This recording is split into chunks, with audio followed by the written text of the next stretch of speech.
Iniciamos o filme conhecendo Betty, uma mulher que gosta de cuidar de suas flores no jardim. Ela compartilha um vínculo estreito com sua irmã Abby. Após a triste e prematura morte da mãe, as duas começaram a viver juntas e passaram a depender completamente uma da outra, com Betty tornando-se quase uma mãe para Abby.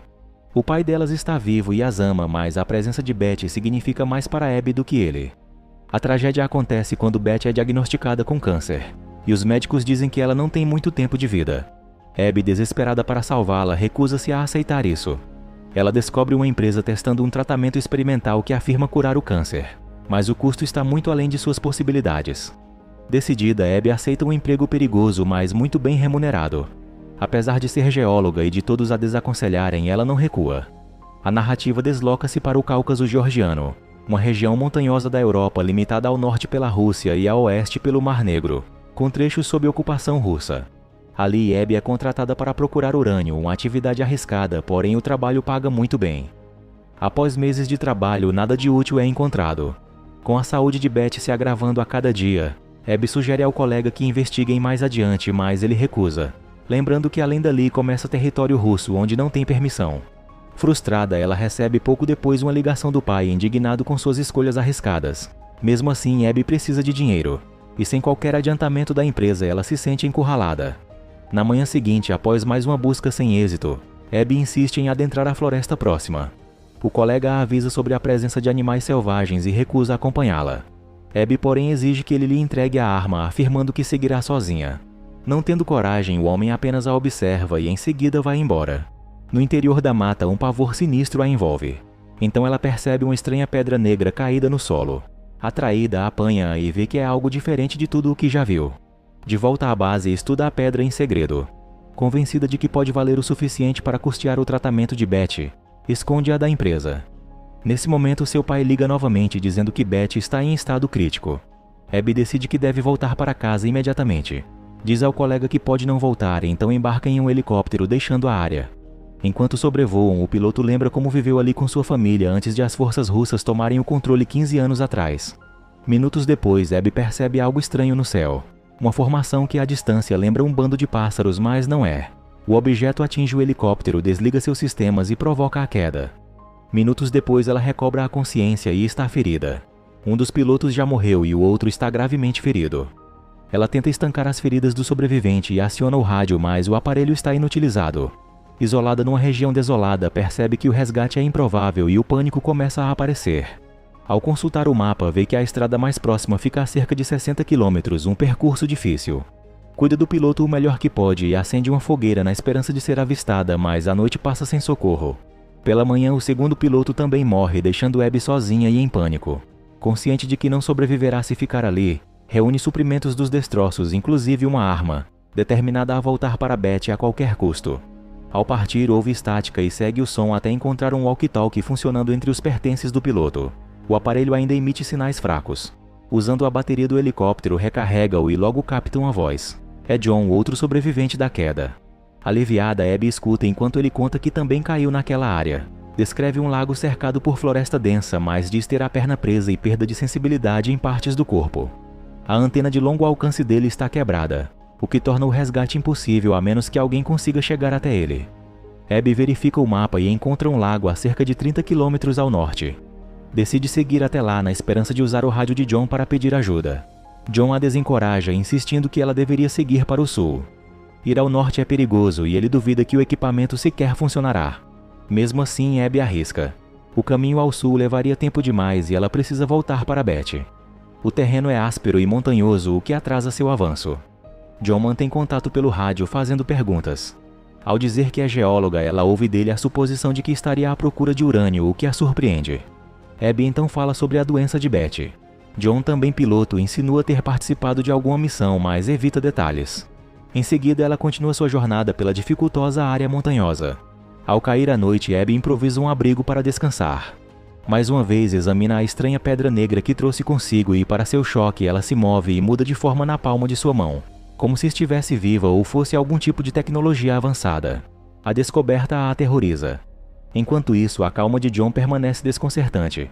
Apesar de estar preso e ferido em uma região remota, ele fala como se não temesse a morte. Na manhã seguinte, Abby continua sua árdua caminhada. O cansaço e o tagarelar constante de John começam a desgastá-la. Em um ponto, ela explode com ele, dizendo que a bateria do rádio se esgotará caso ele continue a falar sem interrupção. Naquele dia, Abby enfrentou um novo desafio. Teve que escalar um penhasco íngreme. Em certo momento, a escalada tornou-se muito difícil e ela contou a John. Ele disse que se ela quisesse voltar, entenderia. Lembrou-a de que ela já havia tentado e disse que esperava que sua irmã se recuperasse. Mas quando Abby respondeu que Beth não estava melhorando, John disse que ela não podia salvar todo mundo. Isso irritou Abby. Ela fala que não precisava de conselhos naquele momento complicado. Ela apenas precisava continuar. John respondeu calmamente, dizendo para ela fazer o que achasse certo. Agora Abby tinha que enfrentar a escalada perigosa à frente, sabendo que seria extremamente difícil. Enquanto escalava, Abby de repente ouviu John dizer algo estranho, a frase "Você é o meu favorito". Soou esquisito, mas depois disso ele ficou em silêncio. Abby não deu muita atenção e continuou escalando. O objeto que usava de apoio escorregou e caiu.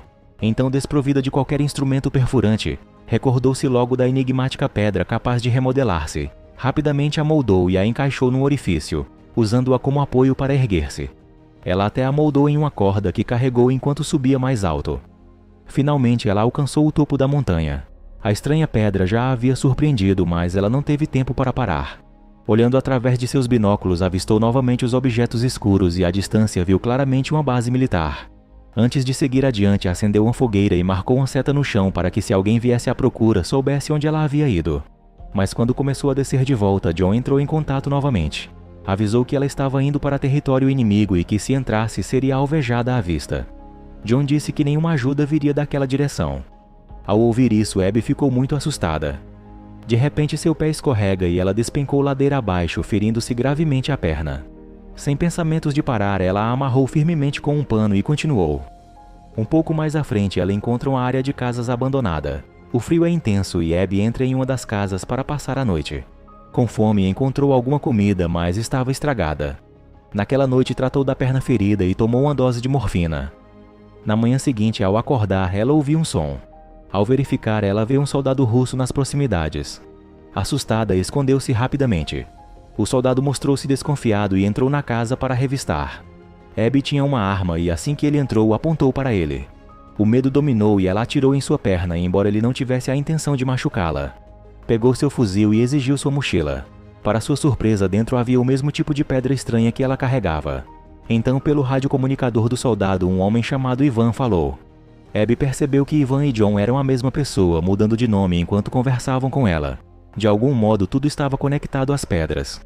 Ao ouvir a voz de John, Abby perguntou furiosa quem ele realmente era, mas ele não respondeu. Então ela jogou o rádio fora.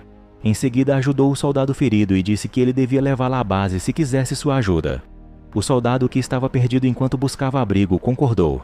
Até John também estava em contato com ele, embora suas verdadeiras intenções ainda fossem incertas. Eles não conseguiam entender seus idiomas, mas ambos sabiam que precisavam um do outro. Segundo Abby, o caminho agora os levava ao lago. Abby ajuda o soldado a andar, embora cada passo lhe causasse dor. Talvez ela nem tivesse atirado nele, mas John plantara medo em sua mente sobre os russos. Em um ponto, quando pararam para descansar, Abby jogou a pedra fora com raiva. Então disse ao soldado que tinham que continuar. Avançaram, mas logo o gelo sob eles enfraqueceu e o soldado caiu na água. Ao ouvir seus gritos, Abby correu para ajudar, mas ela também escorregou em um buraco. De algum modo conseguiu puxar-se para fora, clamando desesperadamente por socorro, mas ninguém veio. Encharcada e gelada, Abby removeu suas roupas molhadas, tentando se aquecer. Foi então que ouviu novamente a voz de John no rádio. Furiosa, arrancou a bateria e a jogou fora, mas estranhamente ele ainda pôde falar com ela. Eventualmente, Abby adormeceu. Ela sonhou com momentos felizes e maravilhosos que passou com a irmã enquanto ainda estavam juntas. Ao acordar, ouviu o som de um helicóptero. Reunindo suas forças, levantou-se e caminhou para a floresta, acreditando que os socorristas poderiam ter chegado. Mas Abby já estava fraca demais. Ao avançar, de repente ela cai em uma caverna. Havia uma fonte termal no local e o corpo de Abby flutuava nela. Ao lado dela, inerte e flutuando, estava ali um cadáver que está completamente desgastado pelo tempo. Era o corpo de um soldado e em sua placa o nome John estava escrito. Então as partículas da pedra começaram a grudar no corpo de Abby. Logo em seguida, Abby perde a consciência e minutos depois, quando acordou, estava em um lugar estranho onde as mesmas pedras flutuavam ao seu redor. Então ouviu a voz de John dizendo como 65 anos atrás ele também havia ficado preso naquele lugar e foi assim que o encontrou. Abby também entendeu que o acidente não foi um acaso. Foi intencional. Essas pedras eram ou tecnologia alienígena avançada ou alguma forma de vida avançada. Estiveram na Terra por muito tempo e ou foram aprisionadas ali ou viviam ali por escolha, mas precisavam de humanos. Mas ao contrário dos alienígenas mostrados em outros filmes, eles não eram tão malignos. Não tomavam corpos humanos à força, mas estavam além da compreensão humana. John havia se rendido a eles. Abby viu seu corpo feito pelas pedras. Ele disse que quase morreu, mas ao entregar tudo a elas, surpreendentemente continuou vivo. Ele diz que é um sobrevivente, assim como Abby, explicando que havia se incorporado ao sistema complexo. E agora Abby também estava recebendo uma chance, mas Abby recusa. Ela diz que não queria fazer parte daquilo. Queria voltar para casa. E então viu sua casa, sua irmã, e tudo estava muito bom, como uma vida perfeita. Mas aquilo não era real. Era apenas um mundo artificial criado por aquele sistema avançado. E Abby sabia disso. Ainda assim, reencontrou a irmã e falou de coração. No fim, aquilo que ela não havia aceitado até então, a aceitação da morte, ela finalmente compreendeu que a morte também faz parte da vida.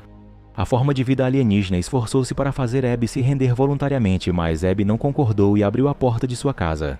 Quando a porta se abriu, ela caminhou para uma nevasca e então foram mostrados flashes que deram a impressão de que Abby havia sido resgatada. Então Abby abriu os olhos em um apartamento. Era a casa de seu amigo do trabalho.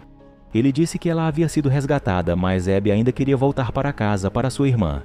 No dia seguinte, ela voltou para casa, contudo, sua irmã dava seus últimos suspiros e nesses últimos momentos Abby e seu pai estavam com ela.